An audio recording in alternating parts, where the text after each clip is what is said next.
mulai dari nama proyek, kemudian ada logo, makna, konsep desainnya seperti apa, tampilan web dan lain-lain. Kalau proyek, nama proyek itu kan kalian berarti di sini itu ada bad mention sama environment.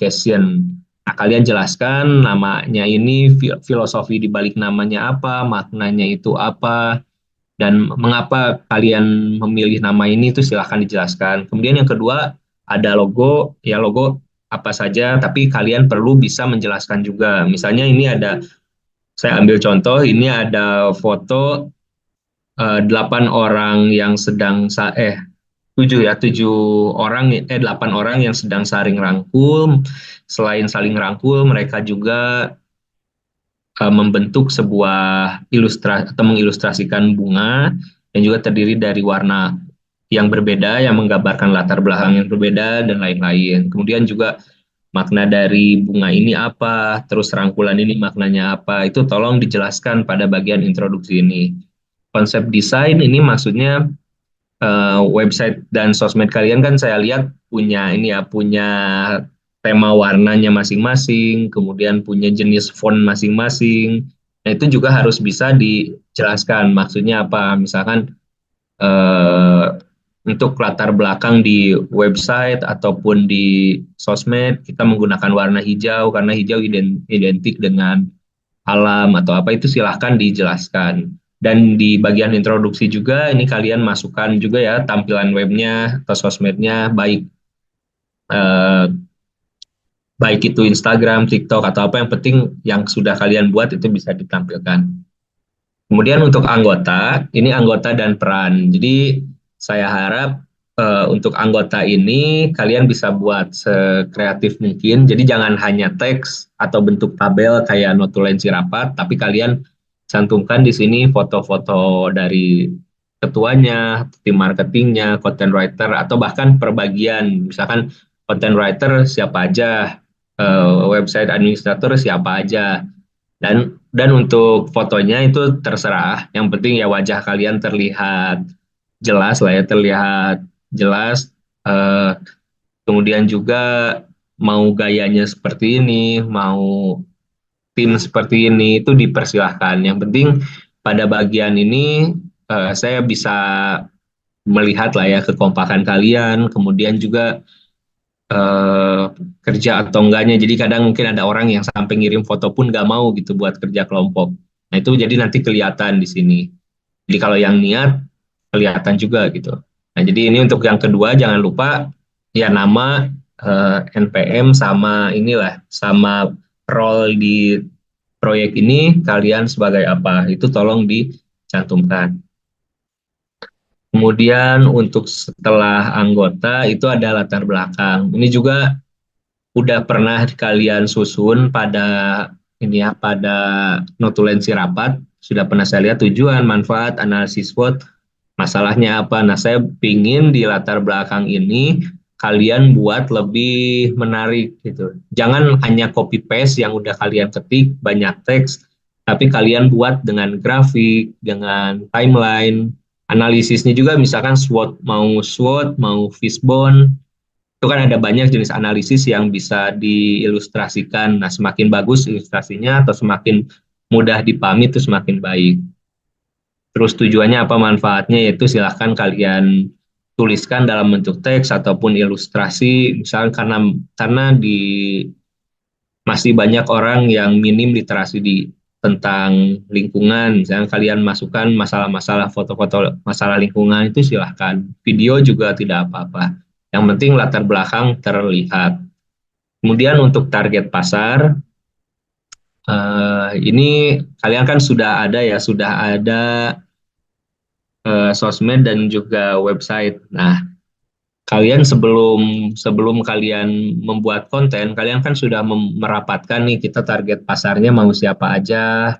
Nah, itu coba kalian lihat lagi nanti apakah sesuai atau enggak. Jadi target pasar ini kalian lihat yang kalian rencanakan di awal, dan satu lagi adalah pasar yang ternyata masuk ke eh, masuk ke web atau sosmed kalian. Jadi kan di website atau di sosmed itu bisa kalian lihat klasifikasi dari pengunjung web, misalnya gendernya apa, usia berapa, lokasi di mana, itu bisa kelihatan di web dan juga di sosmed. Nah, jadi kalian lihat apakah target pasarnya itu sudah sesuai atau justru melebihi ekspektasi. Itu yang di sini perlu diperlihatkan di target pasar. Terus metode marketing. Kalian misalkan selama 3 bulan ini promosinya atau dua sampai 3 bulan ini promosinya lewat apa? Lewat WhatsApp, lewat IG, lewat atau lewat email atau lewat apa? Itu silahkan dimasukkan di metodenya. Itu nanti bagian marketing yang biasa di sini. Kemudian ada yang selanjutnya itu manajemen project. Nah, ini kan kalian juga masing-masing kelompok udah punya tools masing-masing ya. Project management tools seperti apa, terus apakah berjalan atau misalkan sudah buat tidak dijalankan. Nah, ini manajemen proyek tolong dibahas di sini. Frekuensi meeting ini di luar perkuliahan yang sinkronus, itu biasanya meeting berapa kali, di mana ada dokumentasinya itu masukkan di sini. Terus pola pengawasannya ini dijelaskan dari masing-masing ketua divisi atau dari ketua, ada koordinator juga seperti apa pengawasannya, kontrolnya. Nanti di sini bisa dilihat kalian manajemennya seperti apa, apakah sudah sempurna atau misalkan masih banyak yang bisa ditingkatkan atau apa, nanti kelihatan di bagian manajemen project. Terus ada performa web dan sosmed. Kalau performa itu sebetulnya untuk di sini melihat peningkatan dari ini ya, peningkatan jumlah visitornya, terus peningkatan jumlah followersnya, terus tampilannya ini apa ya namanya, kalau kita buka web itu kalau kalian lihat di dashboard atau website admin itu bisa cek berapa banyak jumlah pengunjungnya, berapa menit rata-rata pengunjung menghabiskan waktu di situ. Nah, itu bisa kalian cek kalau di web gitu. Tapi nggak semua CMS bisa gitu. Jadi kalian yang bagian website bisa dicek lagi lah webnya, performanya seperti apa. Misalkan apa waktu untuk masuk ke webnya itu berapa detik sampai ke load semua, itu bisa dicek, ada toolsnya. Silakan kalian cari sendiri. Untuk sosmed juga kalian bisa buat seperti tadi. Jadi di bagian ini atau di sesi ini kalian bisa tampilkan websitenya, contoh-contoh kontennya, sosial medianya itu kalian masukkan di sini.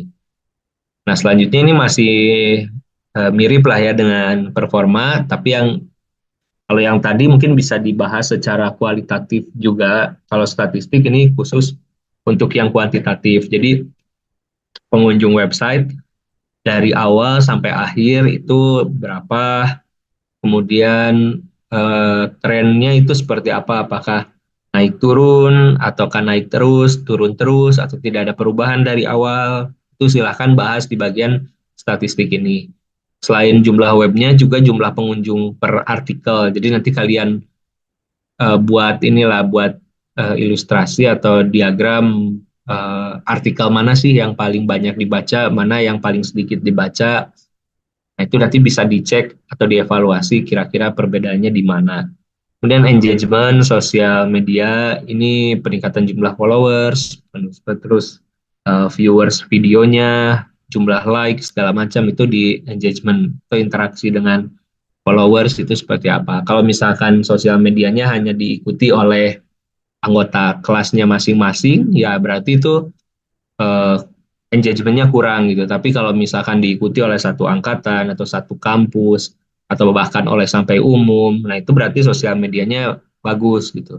Nah, itu bisa dilihat dari statistik dari awal sampai ke minggu nanti presentasi. Nah, kemudian selanjutnya ada kendala. Kendala kan tadi udah ada juga ya di per sesi, tapi dibahas juga secara umum kendalanya apa. Kalau memang masih ada kendala, evaluasi yang bisa dilaksanakan di bulan terakhir itu seperti apa dan rencana tindak lanjutnya seperti apa. Jadi itu hal-hal yang perlu dipresentasikan. Jadi kalau kita lihat dari konten ini, itu berarti uh, semua job desk itu harus, semua job atau role-nya itu harus terlibat. Karena nggak mungkin kalau yang bikin presentasi ini hanya dari website administrator aja, atau misalnya dari content creator aja, dari desainer aja, itu nggak mungkin. Jadi silahkan setelah ini kalian untuk laporannya sendiri, bagian introduksi dikerjakan oleh siapa, bagian anggota dikerjakan oleh siapa, manajemen proyek oleh siapa, performa, statistik, terus tadi ada yang marketing. Nah, jadi kalau misalkan yang website admin, dia jelas dia harus bisa provide data untuk performa web sama statistik. Kalau yang marketing, dia harus bisa provide metode marketingnya. Kalau untuk content writer itu bisa di latar belakang, bisa di performanya gitu. Nah, itu bisa, jadi silahkan kalian bekerja sama. Satu kelas ini kan kelompoknya 20 orang lebih, jadi bisa kalian bagi-bagi. Jadi jangan sampai project report ini hanya dibuat oleh satu atau dua orang. Dan kalian masih ada waktu juga kan ya sampai tanggal hari ini, tanggal 17 minggu depan juga, minggu depannya lagi, dan sampai tanggal 7 sama tanggal 8 Mei itu ada waktu 3 minggu. Jadi untuk kelas sendiri, karena minggu depan ada 2 minggu ke depan saya ada agenda juga di luar kota.